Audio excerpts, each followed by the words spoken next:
Harkafuune akkam jirtu hordoftoota Oromiyaa 11 kun sagantaa kottu dhufee. Sagantaa kottu dhufee kennaa dhimmoota waqtaawaa hawaasummaa diinagdee fi kanneen biroo dhimma Oromoo fi Oromiyaa irratti xiinxallinuun wal qabateetini keessummaa garaagaraa qabanneetiniin isinii dhiyaanna. Sagantaa har'aatiin keessummaan kennaa as biyya Kanaadaa Edmonton kan jiraatu artiist Habtaamuu Lamuuti. Artiist Habtaamuu Lamuu walleedhaan alattillee hojii miidiyaa ajandaalee dhimmoota garaagaraa irratti qabateetiniin dhiyaatuun hedduu beekama. Habtaamuu wajjin dhimma waqtaawaa akkasumas immoo haal hojiin miidiyaa dhiibbaa hawaasa irratti geessuu danda'uun wal qabateetiniin dhimma garaagaraa irratti waliin mari'achuu deemna. Habtaamuu gama sagantaa kottu dhufeetti baga nagaan dhufte. Ayyee Muktaar hedduu galatoomii sagantaa kanarratti ana feeruu keessaniif baay'een isin galateeffadha. Si gingilchuuf si waamne har'a Habtaamuu. Omaan rakkoon qabu gingilfamuuf qophii. Akkana gingilchituufis miti. Ayyee. Dhugaa Habtaamuu wantoonni gama sagantaa gingilchaatiin hojjettu waan baay'ee biyyatti illee baay'ee hordofama. Namni illee ishuu godheetiniin baay'ee hordofaa. Keessaa'uu dhimmoota siyaasaa, dhimmoota hawaasummaa, dhimma waqtaawaa irratti qeeqa qoosaa fakkaatuun kaastaa. Gama artiitiin dabalatatti gama hojii miidiyaa akkasii maaltu si fide mee achirraa haa kaasnu. Ayyee galatoomi gara miidiyaa kanatti kan na fide har'a miti bara 2015 akkuma hiriirri guddichi biyya keessaa jalqabe sanaani biyyarraa kan dhufeeni OMN yeroo sana reefuma ijaaramee ka'ee sagantaan raabaadorii waan jedhamu turre hiriyaa kooti wajjin akka sana fakkeessinee marii wayii jalqabna. Gaafa ilaallu gaafuma tokkittii sana hojjedhu booda ummati baay'een itti gammadee yeroo baay'ee gaafan ani jireenya koo ergan biyyaa ba'e hojiin ofii kenna hojii ummataa kana waan hojjechuu danda'uun ofii of qopheeffadha. Karaa kanaan yeroo hiriirri guddichi sun jalqabe ummata kootiifan sagalee ta'a jedheen waa'ee miidiyaa kana keessa galee ani gaazexeessaas miti garuu maaliifan ofii kooti akka nama tokkootti Habtaamuu ta'e ummata kanaa waan tokko hojjechuu qaba jedheeman sagalee ta'uudhaan jalqabee sana booda immoo gaafa ilaallu miidiyaa hojjechuun baay'ee rakkisaa akka ta'een bara. Gaafa namoota intarviiyuu gootu rakkoo hedduun nama mudata. Namichi tokko dhufee gaafa waa haasa'u yaada namichi sanaati jedhee miti ummati kan haasa'u. Namicha isa intarviiyuu kana balaaleffachuu, xiqqeessuu, arrabsuutti deema. Yeroo adda addaa namoota intarviiyuu godhee dhiibbaa adda addaa irratti gaggeeffamaa tureen maaliifan kana keessatti rakkadhaa utuun nama tokko hin barbaadin waan namoonni haasa'an kana maaliifan hin gingilchuu waan namoonni haasa'an kaleessa har'a haasa'an jijjiiramee waan biraa haasa'amaa jira. Kaleessa immooshinaaliyaan namni waa haasee har'a waan biraa geeddaraa jira. Kanaan immoo uummata dhaloota dhufaa jiru kana afaan faajjeessaa jiru, qabsoo Oromoo jeeqaa jiru, safuu Oromoo jeeqaa jiru, aadaa Oromoo balleessaa jiru. Warra kanan gingilchaa warra dhufee waa dubbatu kana warra kaleessa akka gootaa akka hayyuutti ilaallu kanan gara gingilchaatti bira jedhee immoo sagantaa gingilchaa kana jalqabe. Sagantaa gingilchaa kana keessatti akka yeroo baay'ee namootatti ammas ibsuu barbaadu carraa kanaani jibbiinsa eenyuu qabaadhee miti jibbiinsa dhaaba siyaasaa eenyuu qabaadhee miti eenyuun balaaleffadhees miti ergame eenyuus qabaadhee immoo miti. Garuu warri biyyaan deemu warri siyaasa geggeessu artistoonni aktivistoonni waan barbaadde warri uummataan deemu kuni waan isaan haasa'an kana sirreeffachuu akka isaan qaban irratti hojjechaa jira. Kana hojiin koo inni hojjedha. Maqaan iyyuu xiqqoo yoo yaadamu nama sodaachisallee maqaan isaa immoo waan ati hojjettu wal bira deema. Akkamitti itti baaste gingilchaa? Gingilchaan ofuma kootiin taa'ee ilaale waan namni haasa'u kanatu waan saayitii tokko haasa'u saayitii lama haasa'u intarviiyuutis namootaan gooda waan ta'eef ati hubatta dogoggora achi keessa jiru. Namni garuu saayitii tokko kana dhaggeeffatee hin nuffa keessaa waan baafatu. Ani garuu hojii kootee waan namni haasa'u kana waan sa'a tokko haasa'an kana keessa sekendii 10 sekendii 20 sa'a tokko waan sa'a tokko keessa daqiiqaa tokko fa'aa keessaa fudhachuu jalqabe. Maaliif achi keessa summiitu jira? Waan baay'ee sii kennanii bishaan barmeelii guutuu tokko keessatti beenzila mallakkee tokko yoo itti naqxee beenzila sanatu balleessa. Haasaan namootaa sa'a tokko bareedaa haasa'anii waan daqiiqaa tokko haasa'an immoo itti waan sana fashaleessantu jira wanta ta'eefan waan kana irratti gattaa'ee hojii kootee egaa akkuma ati agartu yeroo baay'ee keessumatti warri biyya alaa turan kuni erga biyyatti galanii wanti isaan kaleessa biyya alaatti nutti haasa'aa turanii erga biyyatti galanii immoo wanti isaan haasa'an kuni wal faallessuu jalqabe. kanan ummatatti fida. Ani wanta kana gaafa naasa'u ofii kootiin murteesseen habtaamuun akkasitti ilaalaa abaluun kana godhetuun taane ummatumatti fida. Isuma namichi sun haasa'e. Waanumatti dubbatte waanumatti haasofte sanaitu gara ummataatti fideen kinoo Muktaar kaleessa akkas nuu hin jenne har'ammoo kinoo akkas jechaa jirta jedheen gara ummataatti fide. Kanaafini maqaa kanas gaafa furadhu egaa maqaa maleekaatu namaa kennama maal jedhan ani hin beeku eessaa akka dhufees hin beeku sammuudhuma koo keessa dhufeen gingilchaa jedhe malee hamma kana ummata biratti hin jaallatamu ummati hin simata jedhee miti garuu chaalenjii guddaa qaba. Waan namni haasa'e sana fuutee irratti garaa jabaattee mataa jabaattee haasa'uun suni xiqqoo namatti ulfaata waan baay'ee na kaffalsiisaa waan na kaffalsiisu hundumaatti qophaa'een ummata kootii hojjechuu ummata kootii fi aarsaa narraa barbaachisu kennuudhaaf qophiidha jedhee waan kana keessa gala. Haala bu'aasaa yoo ilaaltu akkamiin gamaggamte tariitii dubdeebii namoota irraallee gaggaafattaa namoonni ergaasii ergan jiru namoonni waan ati post gootu irratti illee sii barreessan jiru maal argatte hamileen inni achi booda sitti tore maal fakkaata? Sagantaa kana kan hin jalqabe waggaa tokko. Uummata Oromootiif hojjechuu uummata kanaaf hin hojjedhee akka artiistis kan ta'e gara tureera gara waggaa 20 oliiti. Albeema kan hin baasuuf jalqabee sirba kan hin baaseef waggaa 15 oli. Albeema 2 hojjedhee singilii baay'ee hojjedheera kilippiloota baay'ee hojjedheera. Hojiin amma kanaan dura hojjechaa ture caala garuu iseen amma gingilchaatti hojjechaa jiru kan irratti kan nama baay'ee wajjin wal baree namoonni baay'een ani nama as jiru miti. Biyya keenya baadiyyaa keessa gaafa namni ani iddoo akkasii irra naan jedhee namni natti barreessu nan gammada namooti gurguddaan maatii isaanii wajjin taa'anii dhaggeeffatanii ijoollee wajjin taa'anii dhaggeeffatanii safuu Oromoo eeggatee ooda Oromoo eeggatee jechoota koo eeggatteen waan ati ijoollee kee wajjin dhaggeeffatte keessee dhaggeeffatte ittiin qaanoomne hojjedha. Maaliif naman salphisuu naman xiqqeessuu jechoota hin taane afaan koo keessaan ba'u baay'ee wanti na gammachiisu immoo ummati biyya keessaa akka kanatti simachuusaati. Ummati baay'eetti tolee baay'ee itti gammadee dhaaba siyaasaa fedhan keessaa jiraatanii mootummaa keessa jiraatanii namni waan hojjette kun gadheedha kan naan jedhu nagee egaa ijoolleen xixiqqoon maqaa jijjiiratanii waan namaan jedhu kunuma jiraata garuu heddumminaan namoonni ani beeku baay'inaan harki 99 waan kanatti baay'ee gammadee waan haaraadha waan kanaan dura dhagahamee hin beekne gammachuu guddaa irraa qaba akka namni ana ibsaa jiru jechuun makooti malee ummata gidduu dhaqee argee hin beeku magaalaan keessa jiraatu keessattis al tokko lafa hiriiraatti namoonni baay'een gammachuu akka qabanii akka na jajjabeessaa jiranii waan barbaachisaa ta'een si cinaa dhaabbannaa jabaadhu kan naan jedhan hedduutu jira anillee baay'een gammada waan kana hojjechuu kooti.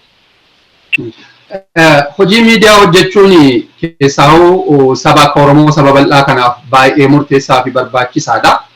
Isa kanaan wal qabateetiin Oromoon hanga isa ga'u miidiyaadhaa fi hojiilee sabaa himaa dhimma isaa irratti xiyyeeffatan hammam tokko qaba.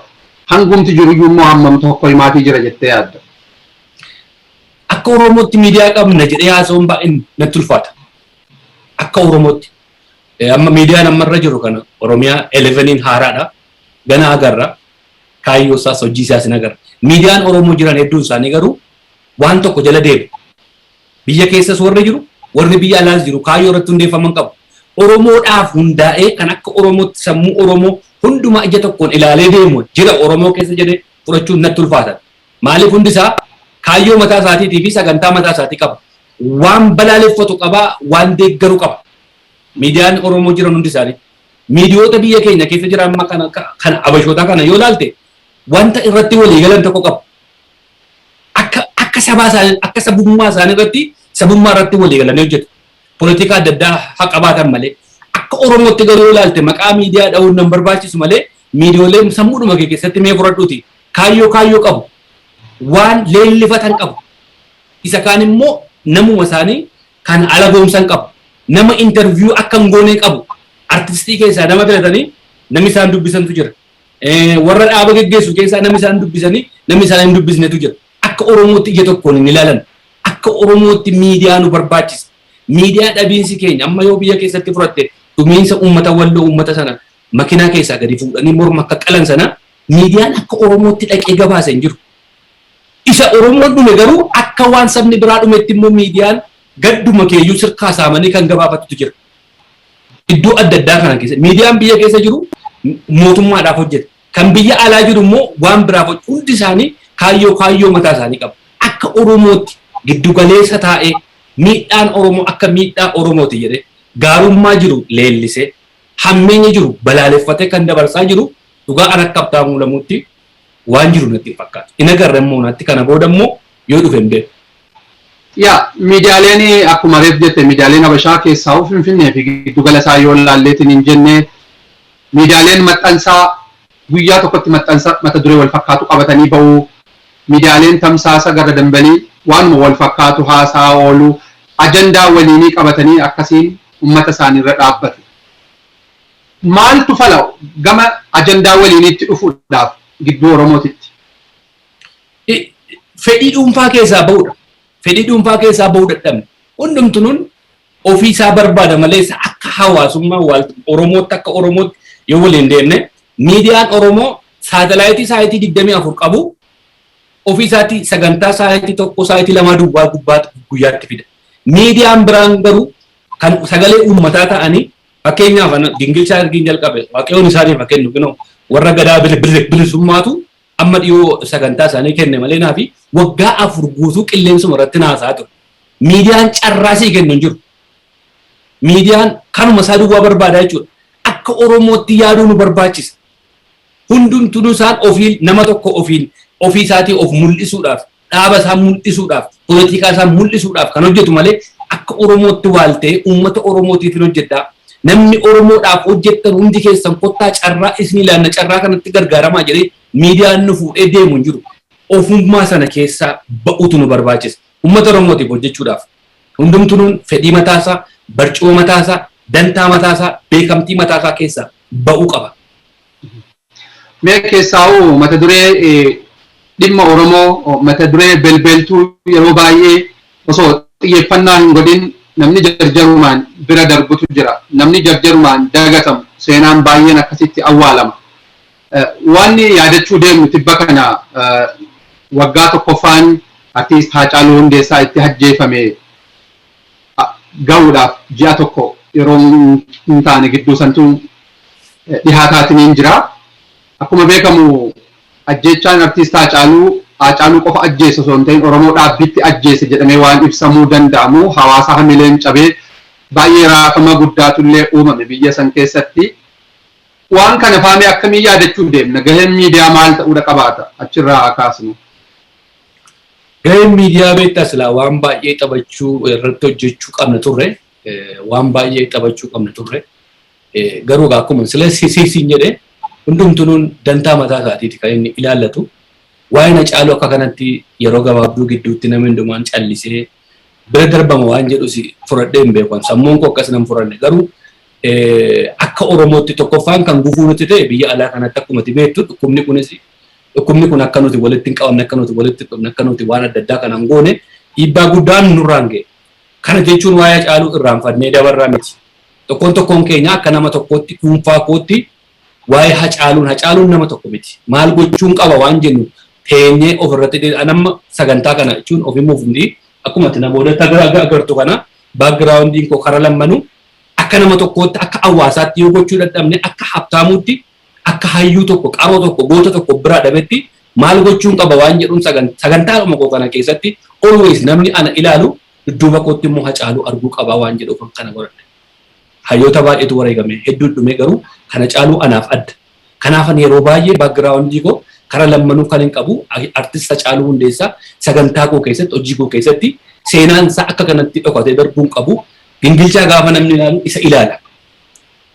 Hundi keenya dhuunfaatti gaafa waa hojjennu akka hawaasaatti immoo waan hundumaan yeroo dhiyootti banamuudhaaf deema. Mootummaa irraa jastisii eeguu hin dandeenyu. Eenyurraa edda? Isaan irraa waan kana nu godhuu nama Haacaaluu ajjeese iddoo akkasitti fiduu isaan tokko kana godhee maal jenne hundumtuun poolitikaa mataa isaatiif itti gargaarama. Ajjechaa Haacaaluu siyaasa adda addaaf itti gargaaramaa jiru. Sun akkuma jirutti ta'e garuu akka nama tokkootti yaadannoo Haacaaluu maal gochuu qabna. In the future dhalli Oromoo tokko seenaa keenya keessatti waa'ee Haacaaluu maal gochuu qabna waan jedhu irratti hojjechuu irratti yaadu aga hawaasi dhukkubni kun gama tokkotti nuu deebi'ee waa banamutti gaa ammaaf ani akka nama tokkotti kanuman jedha waan biraa gaa walitti dhufnee akka artistootaatti walii wajjin mari'annee seenaa isaatiif waan tokko goonee lafa keenya irratti akkuma beektu rakkoo guddaa keessa jira. Biyyi keenyas biyya alaas immoo kana keessa jira siin jechuudha. Habtaamu haga tokko Haacaaluudhaan akka walitti dhiyaatan illee beeka. Mee Haacaaluurraa maal himta waan tarii namni bakkeetti hin beekne waan dhimma Haacaaluu keessaa kutannaa isaa yaaddoon isaa maal ture hawwiin isaa wanni akka hiriyaatti isinitti taasa'u? Yeroo baay'ee na deddeebi'aa seera. Waa'ee Haacaaluu guyyaan isaa wajjin wal arge bara 2010 waggaa 16 irraati miti sagalee nan qaba sagalee inni anaan erge dhiyoodhuma kanatuma wareegamin dura baatii 6 dura habtee yaadatta naan jedhe bara sana utuu ati na gorsuu baatte ani silaa har'a lubbuun hin jiru naan jedhe. Bara wal agarre sana bara 2010 gaafa biyya dhaqu yeroo baay'een gaafa biyya dhaqu mana namaan dhaqu Haacaaluu bira garuu nan bula. Walii wajjin baay'ee mari'annee baay'ee haasofne bosona deemuudhaaf akka qophaa'aa ture menatti. Bosona deemaa naan jedhee baay'ee dhukkubsata garaacha dhukkubsata asirraa gaafa biyya an dhaqu maalin sii fidee dhufaa hin jedhan kophee naan hin jedhu goyyaa naan hin jedhu qoricha kan garaachaa naan jedhu qoricha garaachaan fuudhee fideema guyyaa sana waan tokko hin jedheen gaafa inni daggalan deema. Hacee warra amma daggala jiru yeroo sana gaafa Daawit faadha miti isaan caalaa hojii hojjechaa jirta. Waan waraanni birgeedii tokko waan waraanni birgeedii lama goone ati godhaa jirta. Ati hojii amma hojjechaa jirtu kanarratti kompitiishinii artii Oromoo keessatti maalan godha waan jedhu yaadii yeroo hundumaa immoo namni iddoo biraadhaan leellifamu immoo akka Teedii Afrootu yeroo sana baay'ee feemensii guddaadha. Isa faantii wajjin wal dorgome artii Oromoo irratti malee waa'ee bosona dhaqee dhukaasa kan jettu kana yaadiin jedhee itti himaa ture. Gaafa inni Teedii Afroo wajjin waltajjii irratti ba'ee sirbe sana namni jalqaba mul'ata kootu galma ga'e jedhee barreesse ana gaafa sana maaliif waan yeroo sana isaa wajjin haasofne beekne yeroo hundumaa quuqama Oromooti yeroo hundumaa namni isaa hin hubanne Haacaaluu hin beekuuf namni maal keessa akka inni jiru isaan hubanne waan amma Oromoo irratti ta'aa jiru kana dhugaa Waaqayyoon siin jedha Wallagga keessaa gaafa namni du'uu jalqabe kana Haacaaluu wajjin walii bilbille hafte naan jedheenaan kun bar salphaadhaa naan jedhe ganaa waan xiyyaaraan fa'aa Oromoo dha'u natti fakkaata waan gadheetu Oromoo eeggachuudhaaf deema fuula keenya duraan naan jedha akka nama fageessee ilaala fageessee dubbata rakkoon amma Oromoo irra ga'aa jiru kana iseen kun waan xixiqqoodha namni iddoo adda addaatti du'uun kun kan kana oliitu dhufa jedheen sodaadhaa naan jedha. Egaa mul'anni isaa fedhiinsaa yeroo hundumaa tokkummaa Oromoo jaalala Oromoof qabu qabataadha kolfaadha nama hundumaa wajjin sabboonaadha seenaa isaa yeroo baay'ee geeddaranii haasa'uu barbaadu poolitikaatti geeddaramuudhaa fi akka waan Haacaaluun uummata Oromoo irraa dhimma hin qabne waa'ee Itoophiyaa duwwaa jibbiinsa Itoophiyaan qabu garuu waa'ee Oromoo halkanii guyyaa kan isa dhiphisu waa'ee tokkummaa Oromooti waa'ee aadaa Oromooti waa'ee aartii Oromooti sirba ana hojjedheellee utuun hin baasiin Haacaaluun na gorsee kan dhiise waa jira sirbi. Maaliif wanta kun hin ta'u yoo akkas ta'e akkas wayyanaan jedheefa waliinaa walitti siqeenyarraan mari'annaadhaan baay'ee walitti akkuma namoonni baay'een haasa'anii gurbaan seenaan isaa. Dhibba Haacaaluun wareegame sanii namuu garagaraan dhimma ajandaa guddaa godhee abashoonni duraan isa jibbanillee baay'ee jajanii wanni hundi akka malee ta'ee ture biyya keessatti keessaa gara mootummaatiin waadaaleen hedduun galamanii waadaalee galaman keessaa siidaa isaa dhaabuudha ture tokko magaalaa Finfinnee irratti inni hagammaa hin dhugoomin jira kanumti magaalaa Ambootitti dhaabbatee gargaarsa yuunivarsiitii Ambootiin yeroo baay'eedhaaf akka turu hunda taasifamee dubbii guddaatu irra ture. Maali wanni akkas dhimmi Haacaaluu controversial yookaan immoo wal falmisiisa sanuu falmii gadi ba'ameetiin hin dubbatamne falmii namuu gadi qabaa wayiitiin godhu wanni kun uumameef maal jettee addaa qabte? Yeroo jalqabaa sana gaattiin uummata qabbaneessuudhaafitu waadaa baay'ee galan akkuma agartu sadarkaa muummicha ministeeraa waajjira isaanii fuulduratti dhaqanii yaadannoo Haacaaluu jedhanii waa kaa'aniiru.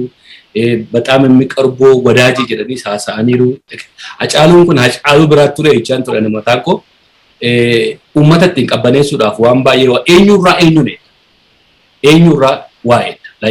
Mootummaa kanarraa hacaaluudhaaf mootummaan waa godha jedheen yaadees hin beekan. Eenyutu godhe immoo wanta kana ofii isaaniitii yoo godhu iyyuu baatan ofii isaaniitii ajjeesan jedhee sana haasa'uu koo miti. Ofii isaaniitii yoo godhuu baatan iyyuu nama qaalii akkasiitii fi waardiyaan kennamee fi eegamuutu qabu biyya sana keessatti kana godhanii kun waanuma ifaadha. Abaluu kana godhe waan siin jedhu miti waanuma bakkee keessa jiru waan dirree keessa jiru. Kanaafi deebisnee immoo mootummaa dhumarraa immoo waa'ee hacaaluurraa waan bareedaa hojjedhu jedhee immoo yaadee iyyuu hin beekan. Akkuma itti siqeenyaan taakkalee wajjin iddoo tokkorraa dhufanii wal beekumsa waan qabanii Shimallis wajjin wal beekumsa qaba jechuun kan hacaalumarraa dhagee walitti siqeenya waan qabanii fi isaan yeroo sana gadda yookaan immoo gadi ba'anii akkas goonaa warqee siidaa irraa hojjennaa fi jedhanii baay'ee haasa'aa turanii mukarraa yoo hin jiru dhagaarraa yoo hin jiru. Kun egaa uummata ittiin qabbaneessuudhaaf akka uummati tasgabbaa'u miira uummati keessa galee jiru waan beekaniif uummata ittiin tasgabbeessu uummata ittiin goyoomsuudhaaf dubbatan malee yeroodhuma sana iyyuu mootummaan kana godha jedhanii yaadne ergasii waan baay'ee jalqabanii magaalaa Finfinnee keessa maaloo paarkii waan baay'ee ijaaraniiru siidaa caalu ijaaruu dadhaban jettee waan murteessitu hin qabu. Gochuu numa danda'u turan harka isaanii jira. Garuu mootummaarraas inni mootummaanis kana godhu jedhees immoo yaadu. Yoo godhan immoo sapiraayizii na godhan. Keessaahu amma yaadannoo waggaa tokkoffaa isaa kanaan wal qabateetiniin bakka garagaraati haa xiqqaatu haa guddatu waatu dubbatamutti jira. Akkuma yaadatamu dhiheenya kanallee ibsi kan irratti kennamee sagantaa US Amerikaa Minnesota Minneapolisitti qophaa'uu deemu irratti Oromiyaa 11tu hoostillee godha. Garee qopheessitu wajjin dhimma kanarratti itti yaadamutti jira. Biyya keessaallee namoonni sosocho'uu yaadanii garuu danqaan garagaraa akka jirutu dubbatama. Maaltu ta'uu qabame? Hacaaluun akkamitti yaadatama? Oromoon akkamiin Hacaaluu yaadachuu qaba? Oromiyaa 11 galateeffachuun barbaada. Sagantaa sanallee hordofaan ture. Baay'ee sagantaa hamilee namaa kennuudhaaf jajjabeeffamuu qabudha. Akkuma kanan jedhe egaa jalqaba kan sitti taasee dhuunfaadhaan amma Oromiyaa 11 akkuma miidiyaa tokkotti waan akkasii fa'aa namni dhuunfaadhumaan waa godhe malee yeroo ammaa kana biyya keessattis ijoolleen rakkoo adda addaa irra jiru. Ijoolleen wanti kun akka inni dhaabbanne waa'ee Hacaaluu kun gara fuula duraatti akka waan hedduun hojjetamu irratti hojjechaa jiran baay'ee jira. Garuu mootummaan dhiibbaa irraan ga'aa jira. Akka isaan hin dalagneef jala miila dha'aa jira. Waan baay'ee danqaa jira. Waa'ee filannoo wajjin wal qabachiisee amma waa gochuu hin dandeessanii yeroo akkasii jedhanii ijoollee rakkisaa jiru. Oromoon akka kootti waa'ee Hacaaluu waan salphaame yeroo hundumaa wantoota lamarraa haasa'uun natti ulfaata. Waa'ee Hacaaluutiif waa'ee Alii Birraarraa haasa'uun na hudha. Maaliif namoota qoosaa miti warri kun namoota Waaqayyoon Oromoodhaaf kennedha. Waa'ee isaaniirraa immoo sammuu akkaamuutti akkas jedhee haasa'uun natti ulfaata. Oromoon garuu gara fuula duraatti goota see kana akkuma kanaan dura sirba irratti illee jenne har'as ta'e boorisii siidaan Hacaaluudhaaf hin dhaabbatanne siidaa seena qabeessa tokko magaalaa Finfinnee keessatti handhuura Oromiyaa keessatti dhaabbatee ittiin hin yaadanna. Gara fuula duraattis fundraisingii adda addaa qophaa'ee maqaa Hacaaluutiin manni barumsaa tokkollee ijoollee isaatiif waan adda addaa tokko yoo biyyattii keessatti godhame akka amma yuunivarsiitiin Amboo godhe kana isaaniinis carraa kanaan utuu hin galateeffatin hin darbu. Waan akkasii kun yoo dalagame gara fuula duraatti gaggaafannee gaan dhufu haala amma keessa jiruun baay'ee ulfaataadha. Biyya keessattis baay'ee ulfaataadha. Nageenya hin jiru. Namni akka barbaade gadi ba'ee waa hojjechuu hin danda'u. Nama baay'eetu guyyaa guyyaadhaan du'aa jira. Hidhamaa jira. Rakkisaadha. Biyya alaa kanattis egaa Muktaar akkuma ati beektu hundumtuun keenya mana keessa jirra. Manaa gadi ba'uu hin dandeenyu. Walitti dhufnee illee yaadachuun baay'ee ulfaataadha. Gidduu kanatti yoo haalli amma jiru kun jijjiiramee waa'een dhukkuba kanaa jijjiirame malee kana gochuu qaba jedhee waan ani murteessu hin ulfaata yeroo ammaa kanatti waan hundumaan yoo tasgabbaa'e bira geenya darban qabu in the future waggaa tokkos ji'a lamas ji'a ja'as bira ga'uu dandeenya. Garuu yaadannoo Hacaaluu akkuma yaadannoo gootota Oromootti yeroo hundumaa Juun 29 miti guyyaa itti wareegame sana yeroo hundumaa hin yaadanna. Miidiyaan akka waan kana irratti immoo cimsee hojjetuu fi asumarraan immoo dhaamsa koon dabarsa. Yaa keessaayyuu amma danqaa biyyatti uumamaatiin hin jiruun wal qabateetiniin yeroo filannoo booda fa'aa waan jedhu akka filannoo akka sababaatti dhiyaataa fedhani. Haacaaluun beellamaan hin ajjeefamne. Guyyaa kana sinirraa ajjeefna jedhamee miti namni kun kan wareegamni ammas ga'u suni kaffalame. Rakkoon achi jirullee namni kana caala humnaanillee itti deemuun tarii maaltu fakkaata? Moo yoo hammaate sadarkaa manaatti sadarkaa hawaasaatti maal osoo godhanii jetta? Mana keenya keessatti akkuma guyyaa gootota Oromoo eebila 15 sana guyyaa Haacaaluus qofaatti yaadan. Hiriyaanis maatiinis akka walitti dhuftutti akka haga hawaasaatti amma carraan argamee walitti dhufnutti qofaa keenya bakkuma jirrutti guyyaan suni yaadachuu qabna. Waa'een Haacaaluu kun waan salphaatti akkasumatti hidhii xuunnee bira dabarru miidiyaa irratti dubbannee bira dabarru waan hin taaneef yaadachuu qabna. Guyyaa gootota Oromooti kun guyyaa Haacaaluu Hundeessaati. Juun 29 warra feesbuukii keessa jirullee baatii tokkoffaarraa jalqabnee kunoo amma borirraa kaasee piroofaayilii keenya piroofaayilii Haacaaluu Hundeessaa kaawwannee wanti gochuu dandeenyu kanuma yeroo hundumaa yaadachuu mana keenya keessatti guyyaa sana yaadachuu qabna.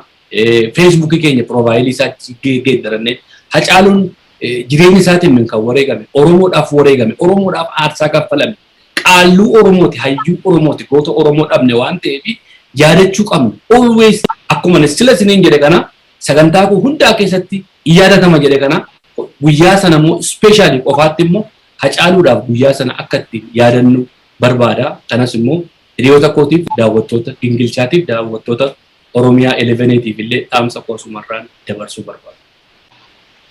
Baay'ee ulfaadhu galatoomii tariitii dhimmoota gammaa kaafne irratti wanti darbamuun qabu jettu wanni akka dhaamsaatti ani hin kaasin hafeetiniin narraa miliqe waan ati immoo dabarsuu feetu jiraannaan carraa dhumaa sii kennaaf ta'a. Ayyee galatoomi Muktaar Oromiyaa 11 carraa kana naa kennuu keessaniif anis baay'een isin galateeffadha. Sagantaa kootti dhufe yeroo irratti yeroo jalqabaatiif hirmaachuu kootii fi ulfaadhaan isiniin jedha.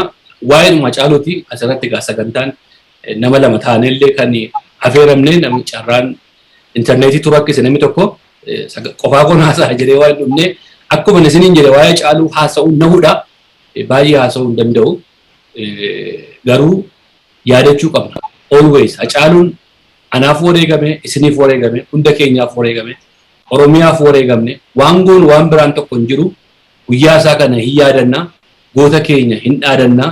Hin leellifannaa gaafa waan hundumaan immoo biyya alaa kanas ta'e biyya keessatti nagaan bu'ee immoo bakka tokkotti dhufnu immoo waan karoorfanne waan gara fuula duraatti ittiin yaadachuuf deemnu hundumaa isin qopheeffannaa akka artistoota Oromootti akka hawaasa Oromootti gara fuula duraatti waan irratti hojjennu yoo jiraate immoo isin beeksifna.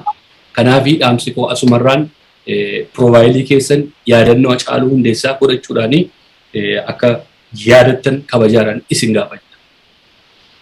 Egaa nullee gara fuulduraatitti hanga ji'a tokko guyyaan gahutti hawaasa bakka garagaraati dhimma kanarratti hirmaatu hundayyuu dubbisneetiin dhiyeessuudhaaf yaalii taasifna. Biyya keessaallee gareen tokko socho'aatiin jiraachuu quba qabna. Gaafa isaan bilcheessaniitiin hojiitti dhiyaataniitiin jedhan isaan illee haaluma kanaan affeerreetiin isiniif dhiyeessina. Hordoftoota keenya jaallatamoo fi kabajamoo sagantaa Oromiyaa 11 kana fakkaata ture. Keessummaan keenya ammoo Habtaamuu Lamuu hedduu ulfaadhu galatoomii bulii horii kabaja argadhu siin jedhu. Ayyee galatoomii Muktaar egaa yoo dandeesse atis tarkii dhaqiitii wanta kana sirreeffadhu deebii in the future. Ani numa qaba. Akka waan si affeeruuf si akka keessa jedheetiniin haaddadhee dhufe gaafa haaddadhee dhufaati immoo biqilfattee dhufte. Kanaafuu wal jala dammaqe. Abshir akkasuma namni biyya alaa dhufe kun jalqaba achumarraa jalqaba waan ta'eef jajjabaadhu. Ofiinuu dhuma lafuma jala babbarachuuf. Ulfaadhaa baay'een isin galateeffadhaa warri nu daawwattan hundi keessan iyyuu ulfina qabdu. Oromiyaa 11 isinis jabaadhaa waaqayyo isin haa eebbisu. Hordoftoota keenya jaallatamoo fi kabajamoo sagantaa kootti dhufee Oromiyaa 11 yeroo hundayyuu keessummaa dhimmoota garaagaraa irratti qabanneetiin isiniif dhiyaannu kanadha kanumaan goolabneerra. Sagantaa itti gama biraatiin walitti dhiyaannaa. Waraabulaa fayyaa ta'a.